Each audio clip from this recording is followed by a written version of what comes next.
All right, I don't think you can stand. There you go.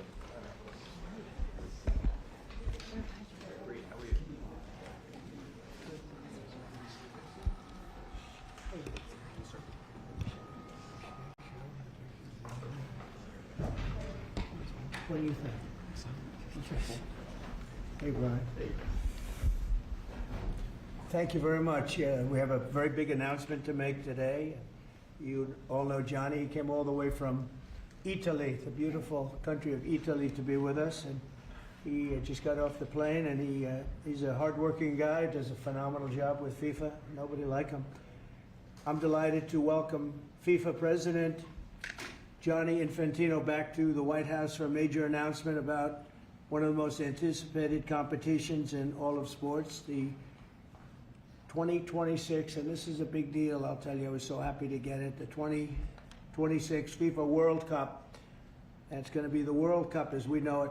It's the biggest, probably the biggest event in sports, I guess, Johnny, right? Yeah. On December 5th of this year, the 2026 FIFA World Cup draw will take place at the Kennedy Center. Some people refer to it as the Trump Kennedy Center, but we're not prepared to do that quite yet, maybe in a week or so. But right here in Washington, D.C., it's a tremendous honor to bring the global event and this incredible group of people and these unbelievable athletes, the best athletes in the world, to the cultural center of our nation's capital. I just left the Kennedy Center. We're spending a lot of money wisely on making it really beautiful. It's going to be beautiful again. It's like Washington, D.C. We had, by the way, in Washington, D.C., we have the lowest crime numbers they've had in years. Zero, it sounds like it's a horrible thing to say, but I might as well say it. Zero murders in the last week since we've done this. That's the first time in memory that that's happened, if you can believe it, how pathetic that is to have to even say it. And I'm tired of listening to these people say how safe it was before we got here. It was unsafe, it was horrible, and Mayor Bowser better get her act straight or she won't be mayor very long, because we'll take it over with the federal government, run it like it's supposed to be run. The numbers were horrible. It was a crime-infested rat hole, and they do have a lot of rats. We're getting rid of them too. And we've made a lot of progress, and it was extremely unsafe, and now it's extremely safe. We had virtually no crime. The number was down 87%, and I'm trying to figure out where was the 13%, because I don't think it existed. The National Guard has been unbelievable, and they're working with the police, and they have some very good people in there. They have some people that shouldn't be police, actually, but they have some great people there. And the Washington, D.C. is a whole different place, and Johnny, I'm sure you'll be happy to hear that too, actually. Oh, yes. But it's a whole different place. People are excited again. They're going out to restaurants again. That was the other thing I saw numbers, that restaurant business is down in the last week. No. Restaurant business, you can't get into a restaurant. Just really lying people. And that's why people don't understand how bad and how dishonest the press is. I saw one poll that had us at 19% favorable on what we're doing with Washington. Then I saw another one that has us 94% favorable. And I can tell you the 94% is correct. The others are fake, just fake news. They got to get their act together. So bad for our country, so sick actually. So Washington, D.C. is really doing unbelievably well. And the Kennedy Center that we're fixing, I was just there all morning with contractors. We're making it unbelievable. It's going to be unbelievable. It's got great bones, but it needs a lot of work. The World Cup draw will set up the group stage of competition. 48 teams will play in 104 games across 16 North American cities, from Seattle to Vancouver to Atlanta to Miami. It's going to be so exciting for our country. The 2026 FIFA World Cup will be one of the largest and most complex events. This will be one of the greatest events, one of the largest. In a way, it's like Johnny said it better. It's like having many Super Bowls in a short period of time.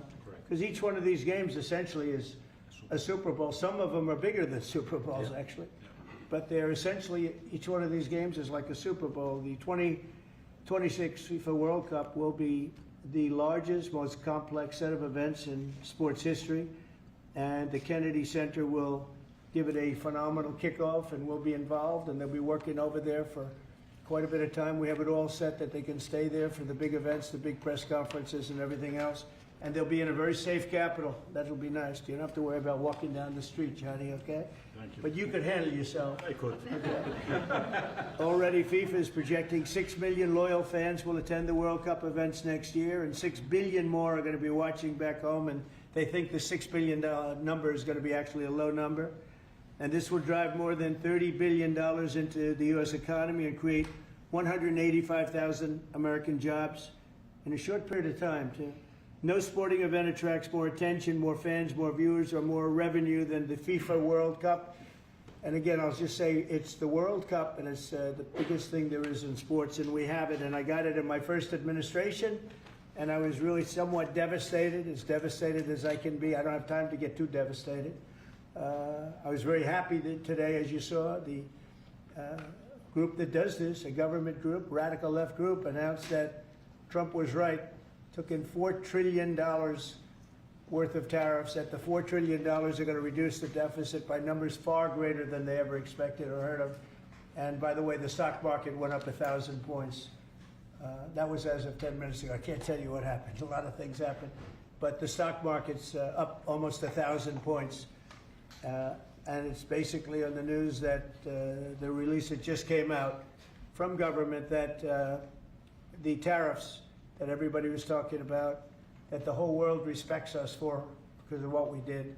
The tariffs are going to be at $4 trillion. They're going to reduce the deficit by $4 trillion, Mr. Vice President. What Pretty do you good, think? sir. Too bad it's not 5, right? That's right. It's had a huge impact, and the stock market is way up. But this will drive more than $30 billion in U.S. economy and create 185,000 American jobs. No sporting event attracts more attention or more fans or anything else. And I just look forward to the draw. So we're going to have the draw, essentially, Johnny, at the Kennedy Center. Yeah. And by that time, it'll be in even better shape. We're working on it. It's about a year project to make it. It'll be great. It'll be fantastic. You see the way this is looking? Look, nice. I can't tell you how much that gold costs. A lot of money.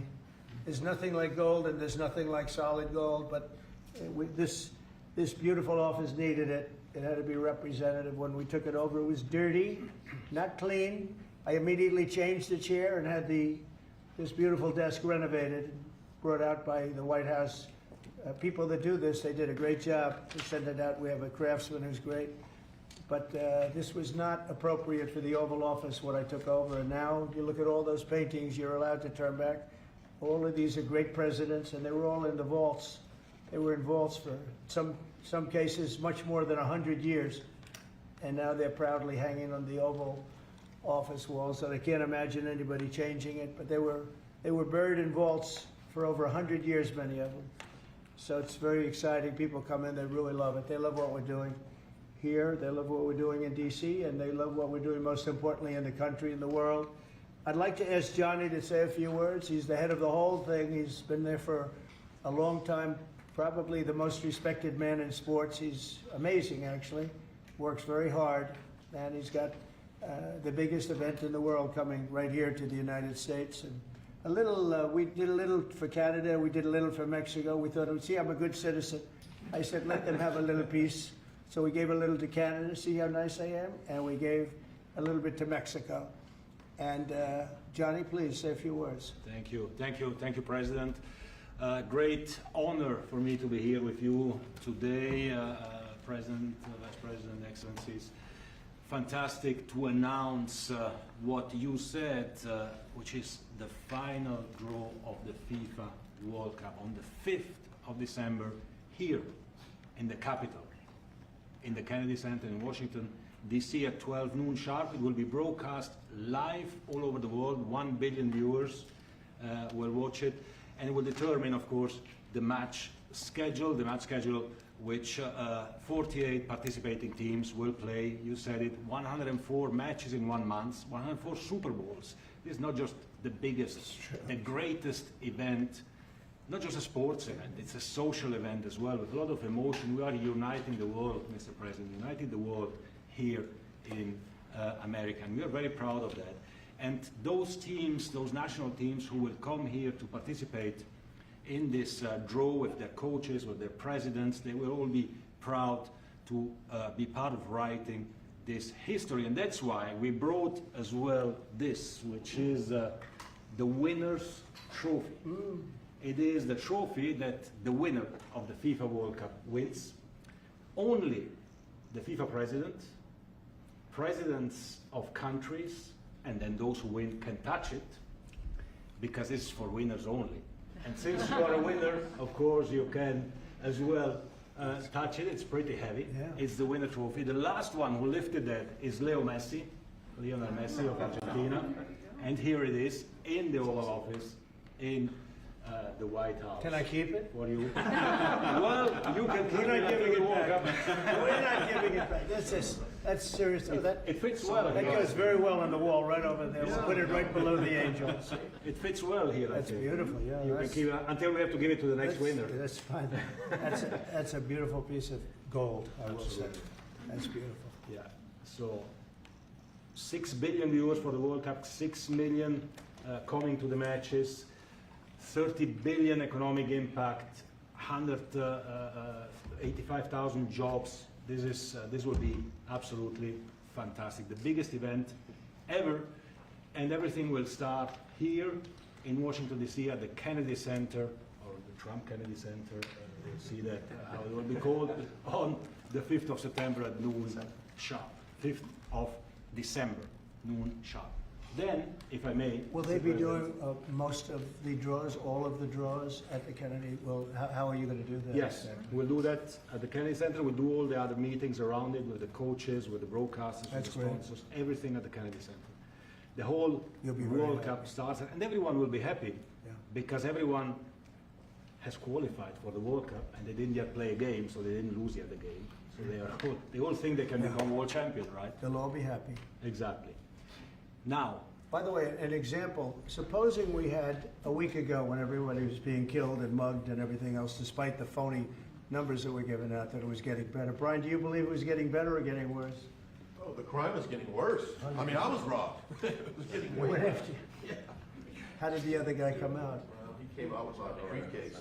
How would you? Yeah. So, Robert 1, Brian 0. No, but can you imagine, you do this and then you start hearing that they had a 20-year reduction of crime.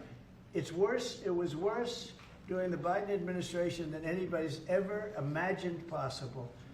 And I guarantee you, he wouldn't be here if those numbers continued.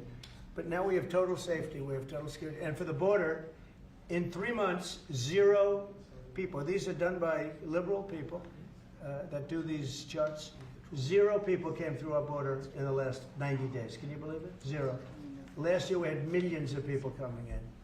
And they came in from the wrong locations. They came in a lot of people that shouldn't be here. So now when we have this event in December, it's going to be very safe. Johnny, you can walk Yes. down the street with your beautiful wife. yeah, You can take her to dinner if you can get a reservation, which I doubt. and they're all full, the restaurants. I know. They're all full. I heard that too. The restaurants aren't, the restaurants, since we are doing this, are doing great. And many new restaurants are going to open because, as you know, many closed. Many restaurants closed because the crime was so bad. This will be one of the safest places anywhere on earth. So, you know, I really am honored that the National Guard has done such an incredible job working with the police. And we haven't had to bring in the regular military, which we're willing to do. We have to. And after we do this, we'll go to another location and we'll make it safe also. We're going to make our country very safe. We're going to make our cities very, very safe. Chicago's a mess. You have an incompetent mayor, grossly incompetent. And we'll straighten that one out probably next. That'll be our next one after this. And it won't even be tough. And the people in Chicago, Mr. Vice President, are screaming for us to come. They're wearing red hats, just like this one. But they're wearing red hats. African-American ladies, beautiful ladies, are saying, please, President Trump, come to Chicago. Please. I did great with the black vote, as you know, and they want something to happen. So I think Chicago will be our next, and then we'll help with New York, and we're going to help with, and I think a lot of these people that you see on television, they are, including the people in this audience, they'll say bad things about me, and then they'll say, thank God he's here, because half of them got mugged and they don't want to get mugged again. But they're, you know, they work for they work for stupid people that are radical left, and they're made to do things and say things that they don't want to be saying. But the people right here are all happy because you're not going to be mugged in Washington, D.C. anymore. I just want to say Johnny's been my friend for a long time. He's an incredible guy, and we will lay out the red carpet. Andrew, you're going to be fantastic. Rick is going to be everything Rick ever touched has always worked out, and he's working with me on the Kennedy Center.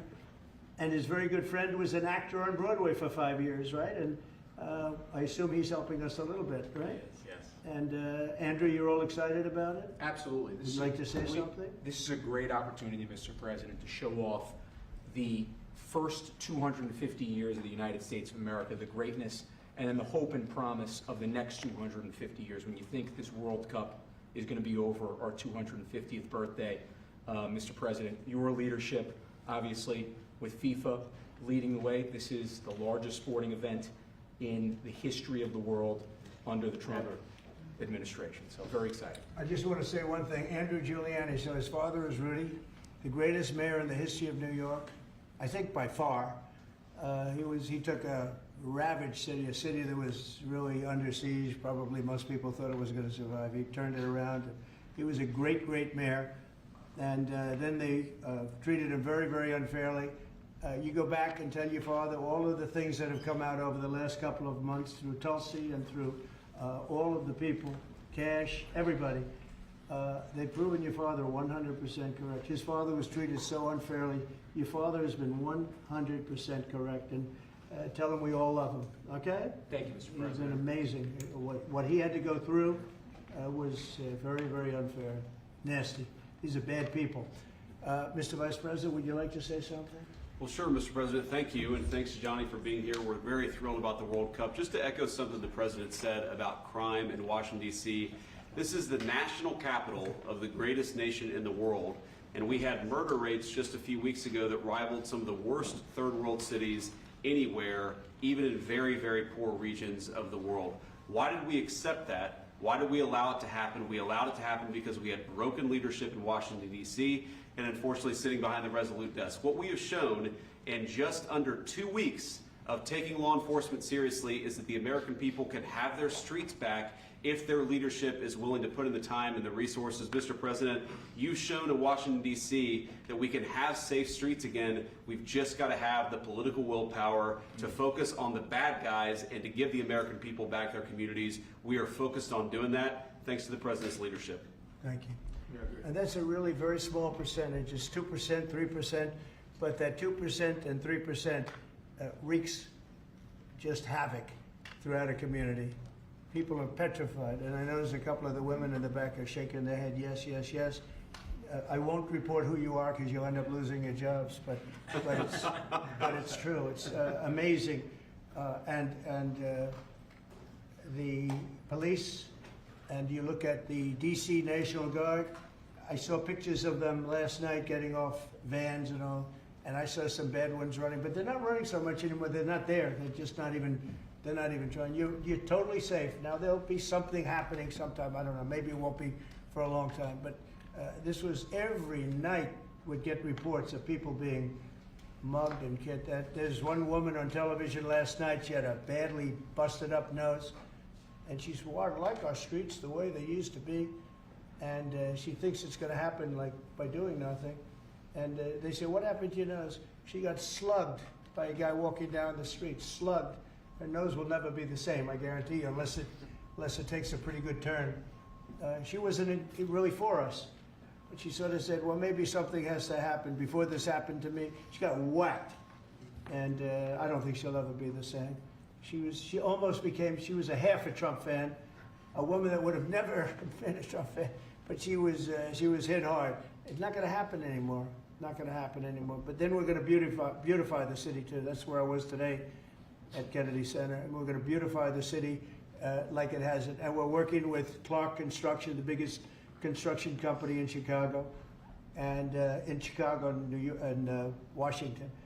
And the head of Clark is great. He's all over the world, actually, but Washington, I would say, is their home. That's where they do the best work, the biggest work, and they've been doing a fantastic job. So You're going to have a fantastic, clean, beautiful place. It's going to be better than it ever was before. Literally better than it ever was before. We'll get it done very quickly. And I want to thank Clark because they're doing a lot of work in a lot of different locations, but they've been fantastic for getting us the right contractors and the people that can really do the job right. And Johnny, did you want to say something? Yes, one more thing, because as you rightly say, with security and beautifying cities and the whole country, we want people to come and enjoy and have fun. And that's why this is not just the most iconic trophy in the world of sport, but we start on the 10th of September the sale of tickets for the FIFA World Cup. And we have the first ticket here for the final. Good. Wow. For you. Oh, good. That's cool. Wow. It's, of course, row 1, seat 1. It's ticket number 4547. And it's for the final in New York, New Jersey. And so you have your ticket already for the final. All the others, 10th of September, start getting your tickets. That's beautiful, yeah. 6.5, 7 million tickets. Fans will enjoy You the do records. security here. Will be fantastic. You're going to do record business, I think. 100%. Christy, would you like to say something? Yeah, Mr. President, millions of people will come to this country, and we'll make sure they get their travel documents, their visas, that they want to come here and spend their money and enjoy this sporting event. It'll be the largest event in the world. And sir, you're reminding me of something that my dad used to say all the time when I was growing up. He would say, Christy, you kids need to look like you respect yourself before anybody's going to respect you. And in this country, when people look at our streets, when they look at our capital, you're bringing respect back to this city. And people will respect our country more because it's safe, it's clean, it's beautiful. And what you're doing is transforming this nation by making sure that our laws are upheld. And millions of people are going to come and be able to enjoy it next year, and I'm excited about that. Thank you for doing that. Well, for our us. country is respected again. And a year ago, we had a dead country. I'm telling you, it was a dead country. It was a country that had lost its way. It was a country that was going to fail. Look, even today, where they say $4 trillion in reductions of deficits, and this was totally unexpected. They didn't expect it. I mean, I don't know where they've been, the people that do this stuff, but it's terrible. I want to thank Christy for another reason. I said to her 2 weeks ago, I said, Christy, do me a favor. I built hundreds of miles of wall. I built the same wall that the Border Patrol asked me to build. It wasn't my first choice. I wanted to do concrete plank and everything nice, but you wouldn't have been able to see through it. So I had Border Patrol in, and they tested everything else. And we gave them steel wall, high-grade steel, very hard to cut. And we gave inside that is 9,000-pound concrete, which is a very tough concrete. Inside that is rebar, a big, fat piece of rebar. So you have all different materials that are very hard to cut, and you need different instruments to cut each one. And I said, Christy, we got to get a coat of paint on it. And I didn't know she was listening, but I said, we got to get a coat of paint, and it should be black, because black makes the steel very hot. It's untouchable. You could fry an egg on it. And if you got a good black, flat paint, it would look beautiful. It will preserve it from rust. And that was it. And I gave it to her along with 30 other things, and she's done such a good job on the border with Tom Holman and the group. Tom Holman's a fantastic guy, what the job he does, and the way they work together. So I turned on last night, and I see Christie's painting the wall. And it looked beautiful, by the way, when that paint went over there. And it's hot. It's hot. Yes, yes. It's hot. If it's white, it's not hot. If it's black, it's going to be very hard to climb that sucker. It's not going to be easy. But it's black and a high quality black. You know, It is. it really looked good. Yeah, we got Is the that going to paint be a you told us two-coat to. job or a one-coat? No, just one coat. One coat. We Good. used the paint you told me to buy. Yep. The Yep. two-coat will take place in 3 years from now. We'll do the second coat. But it looks beautiful. But thank you very much. I didn't know you were listening to that, Absolutely. because we talked about 7 different subjects. And all of a sudden I see her out there painting with a lot of painters and everything else. But it was a beautiful thing to say. Would you like to say something? You've been such a big part of this. Please. We're just, Mr. President, we're delighted to be here today for this announcement, but we're also looking forward to having you at the final. Oh, yes. On July Oh, yes. 19th No, we'll be in New there. York, New Jersey. We're going to be there. A lot of people are going Thank to be you. there. A lot of people. I'd like to thank you all. Do you have any questions on FIFA, first of all? It's going to be a big event at the Kennedy Center. Do you intend to take part in it? Will you have a part to play on December 5th? I might play. I mean, I see the money that these soccer players, you know, we call it soccer, but I see the money that these soccer players are making. I may try and play. I'm a very good athlete. My son is a very good athlete, and he's a good soccer player. He's on the tall side for soccer. Yeah. He's 6'9". That's pretty tall, but That's pretty it's cool. on the tall side. That's good. It's on the tall side, but he's good. But no, I may put on shorts. I look extremely good in shorts and join the play. You know, no, it's going to be a lot of fun. It's going to be good. Many foreigners who want to come to attend the event are concerned about the visa situation. Can you reassure them? Yeah, they're going to have a very easy time getting in. Certain countries are going to be very, very easy, and other countries are going to be obviously a little bit more difficult. Would you like to explain that, Chris? Yeah, absolutely. We have a process set up that we'll be implementing on getting visas approved. Everybody will be thoroughly vetted, but they'll be welcome to this country. It'll happen quickly, and we're excited for them to come. So I would hope that around the world, people know that the United States is excited to bring their family here to enjoy this event. America welcomes the world. Yes. And I can really, from the collaboration that we have, testify for that, absolutely. And I was just sent a picture from somebody that wants to be there very badly. He's been very respectful of me and of our country, but not so respectful of others. But I'm going to sign this for him, but I was sent one, and I thought you'd all like to see it. That's a man named Vladimir Putin, who I believe will be coming, depending on what happens. He may be coming, and he may not, depending on what happens. We have a lot of things happening over the next couple of weeks. But I thought it was a nice picture of him. Okay of me, but nice of him. So that was very nice that it was sent to me. Okay? Mr. President. On Yes. that subject, have you talked to Vladimir Putin about the fact that yesterday a big U.S. factory was hit in a Russian airstrike in Ukraine? What's your reaction to I that? told him I'm not happy about it, and I'm not happy about anything having to do with that war. I said I settled 7 wars, and actually, if you think about pre-wars, add 3 more, so it would be 10. I thought this would be in the middle of the pack in terms of difficulty. No, I'm not happy about anything about that war. Nothing. Not happy at all. We'll see what happens. I think over the next 2 weeks, we're going to find out which way it's going to go.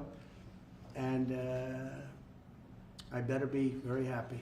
How long are you willing to wait, I had a Mr. very good President? call with Prime Minister Carney of Canada yesterday morning. Yes. Actually, Canada is taking away some retaliatory tariffs. He's So- removing his tariffs, yeah. Exactly. He's removing his retaliatory tariffs, which I thought was nice.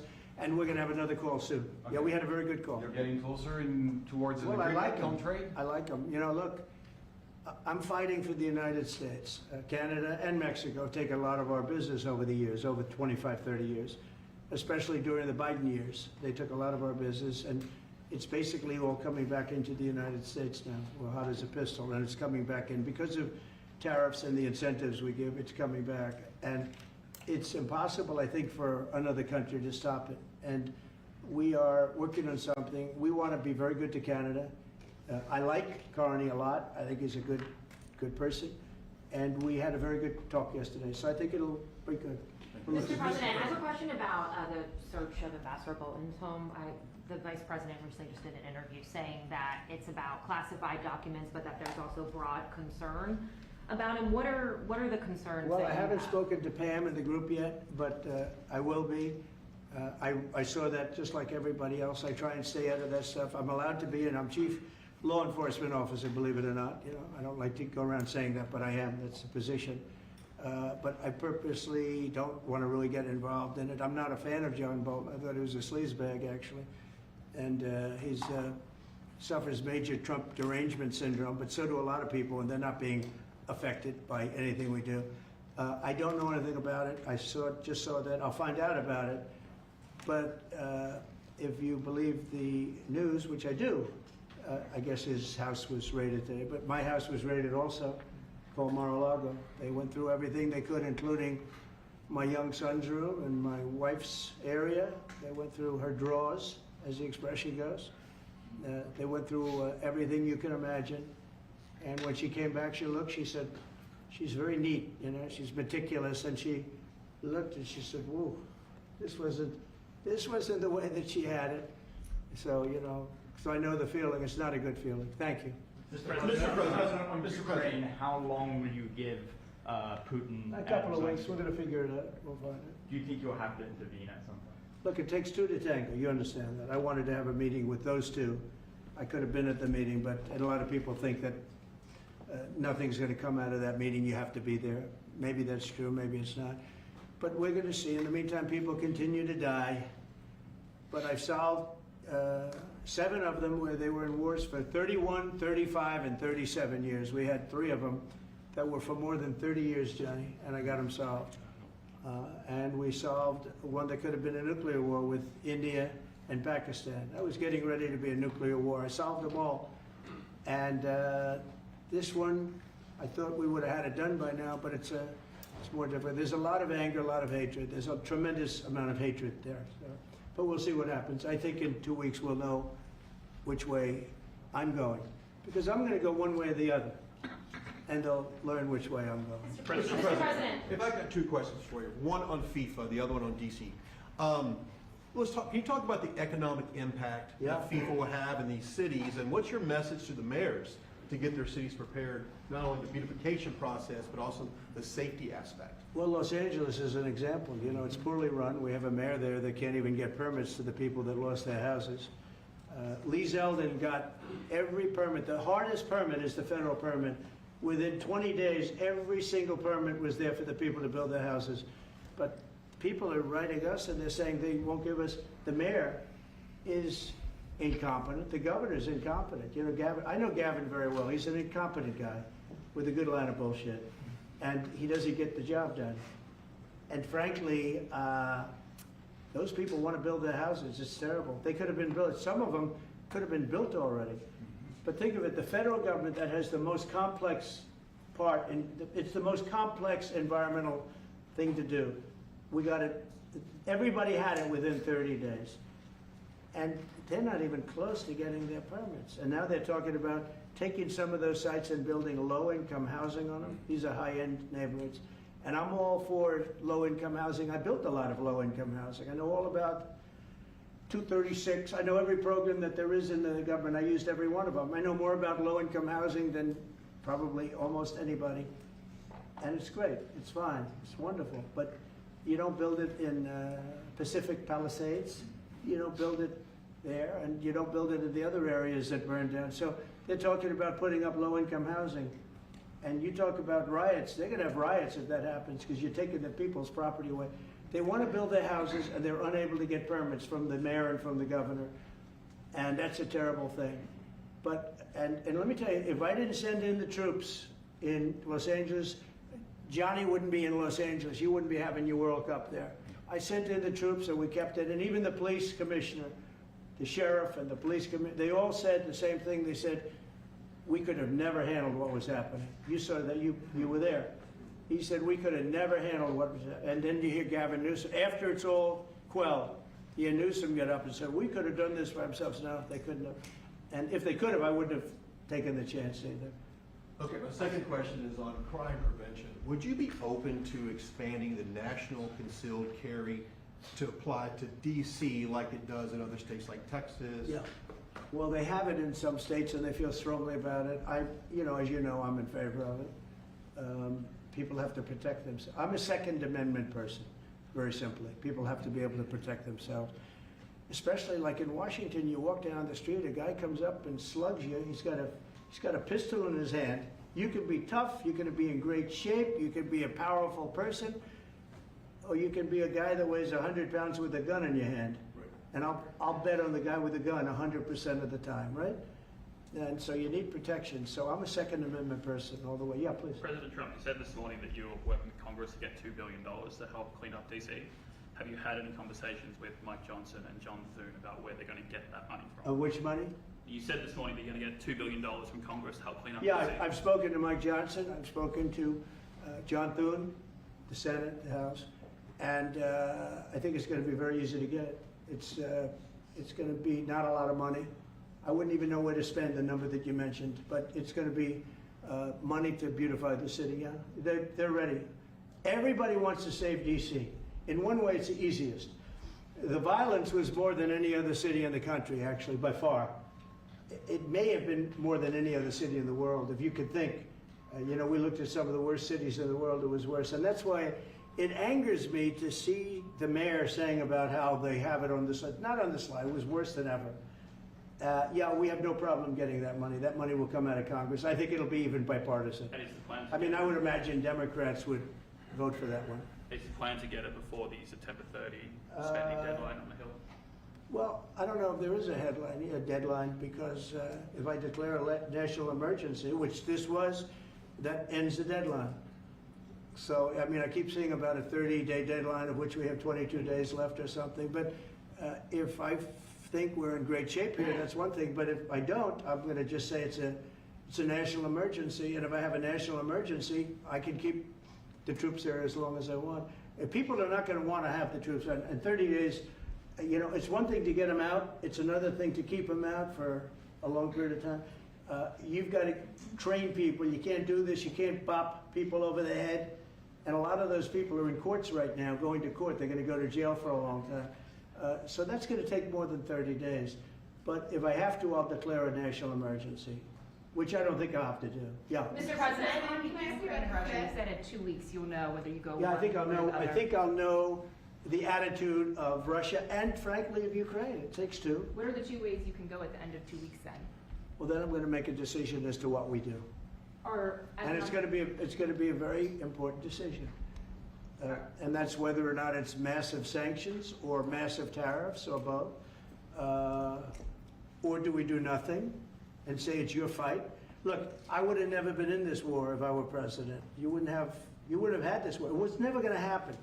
This was caused by stupid people that fought. And you know, people say, well, how do we know? Because for 4 years, it was never even a subject. And Vladimir knew, and you see his picture right here. It was nice that he sent, but Vladimir knew very strongly we wouldn't have stood for it. It wouldn't have happened. 100% wouldn't have happened, but it did happen. And now they're losing from 5 to 7 young kids. Think of it, you're a parent and your son is leaving. He's Russian or he's Ukrainian. And he's leaving and they're waving goodbye. Nice, beautiful kid. Nice crew cut, all set. He wants to be a soldier. And he goes there first week, he has his head blown off. And he's no different than you people, me. And it doesn't matter where. I mean, I solved a problem in the Congo that was vicious. Rwanda and the Congo, the Republic of the Congo. And they were fighting for 31 years, and it was machetes. People were getting their heads chopped off. That was going on for 31 years. I got it solved. You saw it. They came to the White House and we signed an agreement. It was amazing. People can't believe we got it done. I love to stop killing. I really do. People thought it would be just the opposite. Hillary Clinton said, oh, he'll get us into a war. No, I'm getting everybody else out of wars.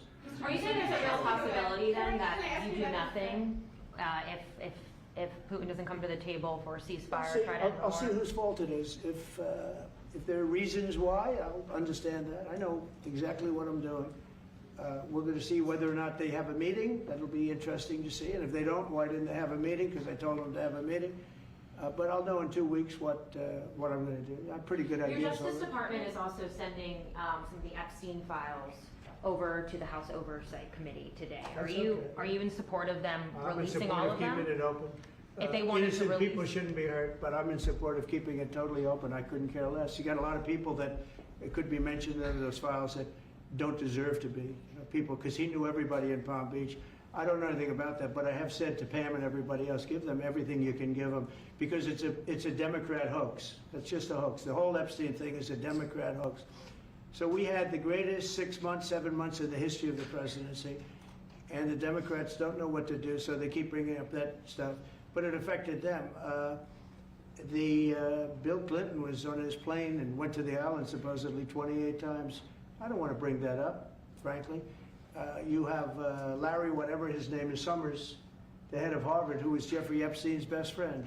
Nobody ever talks about that. I mean, but I don't want to hurt Larry Summers, but he was best friends with Jeffrey Epstein. No, this is a Democratic hoax to try and get the significance of what we've done over the past 7 months. Nobody's ever seen anything like it. They say it's #1 in history. What we've done, including stopping 7 wars, I mean, just include that. And now you look at the stock market today, it's way up to start off with from where I took it. And this market was going to crash. If Joe Biden or Kamala were president, this market we would have had a crash like in 1929. You're not going to have that. It's only a question of how high is it going to go. You know, I had the strongest economy in the history of our country. And despite COVID, we had the strongest economy in the history of our country. And we're going to blow it away this time. I was always good at making a lot of money. And whether it was for myself or whether it was, I like doing it this way better. I mean, I like making it for the country. Our country's been ripped off by friend and foe, nations all over the world ripped off. And the friends have been much worse than the foes for the most part. And they're not ripping us off. We just signed a deal with the European Union. They're paying us essentially $950 billion, like a signing fee. They're going to buy $750 billion worth of energy. They weren't buying much of our energy. They're very smart in doing it. And as you know, Ursula was here a couple of days ago having to do with the people, the leaders that we had a great, people said they've never seen anything like it. Well, we had the leaders of Europe right here in the Oval Office. And she's so happy that she has an agreement. But people aren't ripping us anymore. We're run by, this country is run by smart people now. Mr. President, in Israel... Two questions. One is about Intel. There have been reports that you're considering taking a stake in Intel. Can you tell us About the 10%? About the 10%. Yeah, I met a man, he was a very nice man, and I called for his removal because I saw something by a man named Tom Cotton, a senator from Arkansas, who's a great guy, friend of mine, supporter of mine, big supporter, I'm a supporter of his too. And he wrote a pretty nasty story about the head of Intel. And I said, well, if that's right, he should resign. And he came in, he saw me, we talked for a while. I liked him a lot. I thought he was very good. I thought he was somewhat a victim, but you know, nobody's a total victim, I guess. And I said, you know what? I think the United States should be given 10% of Intel. And he said, I would consider that. I said, well, I'd like you to do that because Intel has been left behind, as you know, compared to Jensen and some of our friends, NVIDIA, some of the people and the people in, because Intel should have never been. Intel was the biggest, most powerful chip company in the world. And then they started leaving. And they started going to foreign countries, in particular Taiwan. And if we had a president that would have said, okay, you can go to Taiwan, but we're going to put a 100% tariff or a 200 or 300 or a 500% tariff, anybody that sells into the United States has to pay. They wouldn't have left. They would have never left, and we wouldn't have. So in the meantime, we had people that were, in some cases, good politicians that weren't good on trade. I loved that man, but he was not good on trade.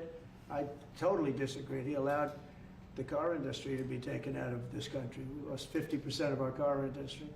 But that's all coming back. It's all coming back. But if somebody would have said that with Intel, would be a giant right now. Now with that, they've had some bad management over the years and they got lost.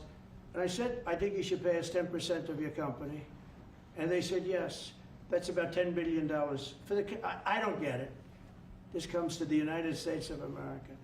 And I said, I think it would be good having the United States as your partner. He agreed. And they've agreed to do it. And I think it's a great deal for them.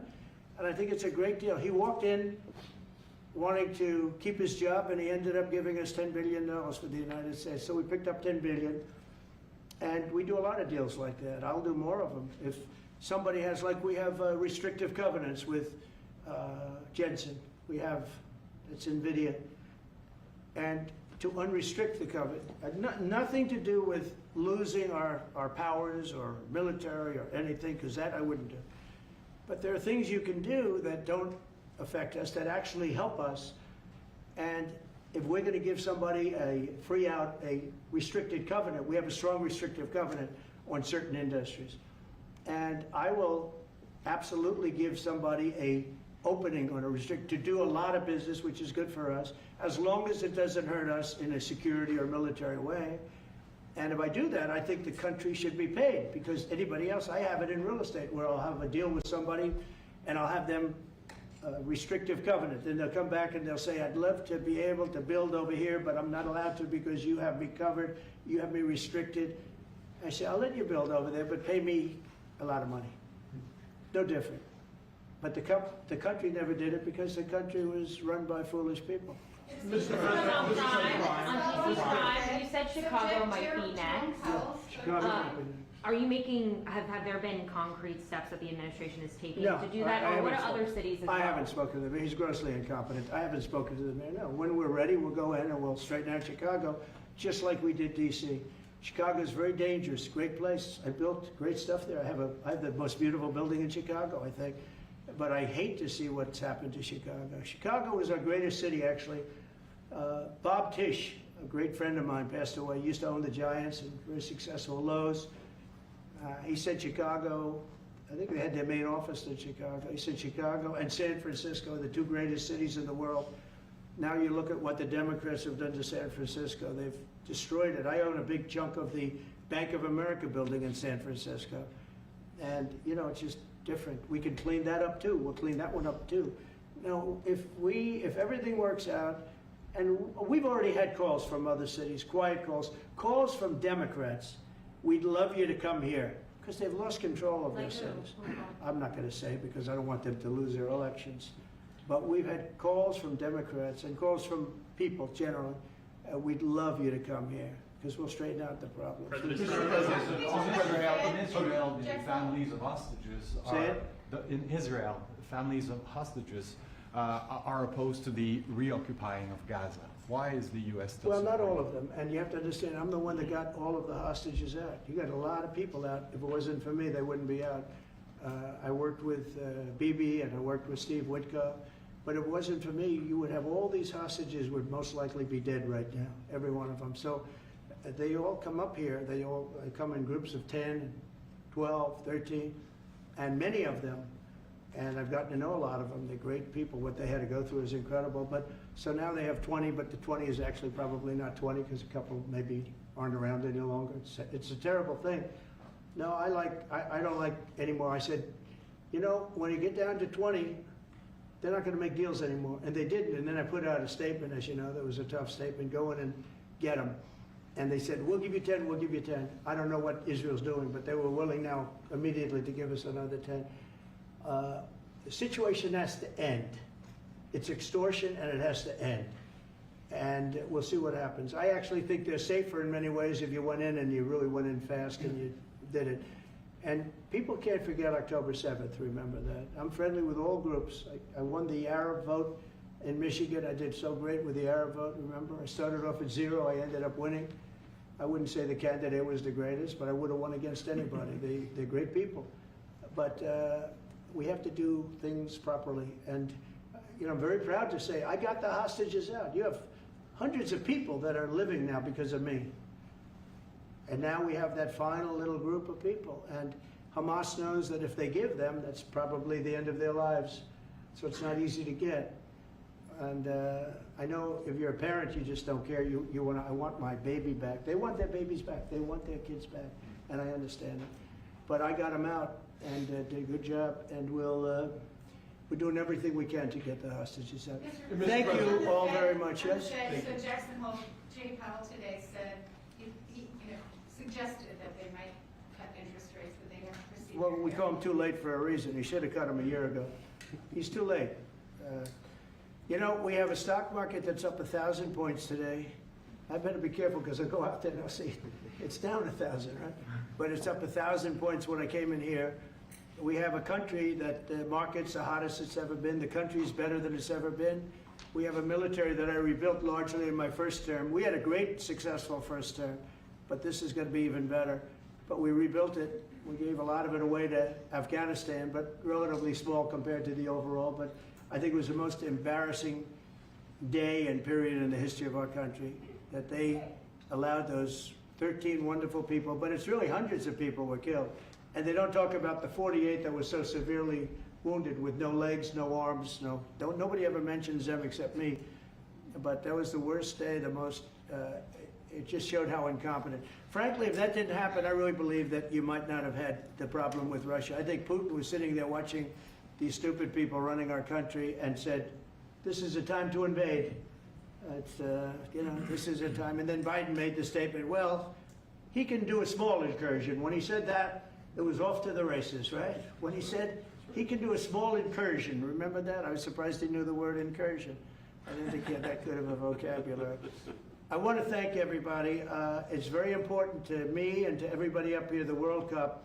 And Johnny has been so incredible. I mean, he's really a great leader. I mean, to think, I said, Johnny, do it by phone. You don't have to come. No, he said, I'll come. And he flew all night long to be here and listen to this about how great we're doing in D.C. But he's a fantastic leader, and this will be your most successful World Cup ever. Thank you, Jim. Thank you so much. Yeah, can we win it, Mr. President? I don't know. That's I watch some of those teams go around. They go down that field. I don't know. But let me ask you: what chance does America have of winning? Well, the home team always has a good chance to win. It depends See, how he's it a good starts. No, but it has some good Oh, we players. have a shot. Yeah, of course, you have a chance. Will Bears be going to any of the games, Mr. President? I'd love to have him. He'd love to. He's very tall. Maybe we could make him a goalie. The goalies are very tall now, right? I Yeah, know. goalies are very tall. The goalies, well, he'd be a perfect goalie. At his, 100%. at his height, he'll be a great Yeah, goalie. exactly. So we'll put him on the American team. Yeah. No, but Goal. do the Americans have a chance of like getting into the quarterfinals? Yes, right? definitely. No, Yeah. the quarterfinal definitely. But then, as the tournament goes on with the public 250 years of United States, let's not forget, they will all feel Yeah. energized about that. You know, it's amazing. The talent is really great when you watch these things. I went to the game 2 weeks ago, and it was a big upset. But you look at these people; the way they pass it. It's amazing, really amazing. It's a great art, right? Yes, It's a great talent. It is incredible. You know the Will you draw the expression. names out of the hat? This, what? Will you draw the names? Ah, of the that's- matches? Will you- I don't know. That's up to That's him. He's the boss. That's an interesting proposal. He's the boss. Well, We'll discuss that. it's going to be great, and I think the American team is going to do well. I mean, I hear it's a very good team. Good luck, everybody. Thank you very much. Thank you. Thank you so much. Thank you guys. Thank you guys. Keep a lot of those photos. Thank you. No, I just got one. Thank you. Thank you, guys. We're done. We're done. Thank you. That was a nice photo. Thank you very much, everybody. You guys keep moving. Thank you. Andre, this way. Everyone forward this way. Thank you, everybody. Keep moving. Thank you. Moving. Thank you, guys.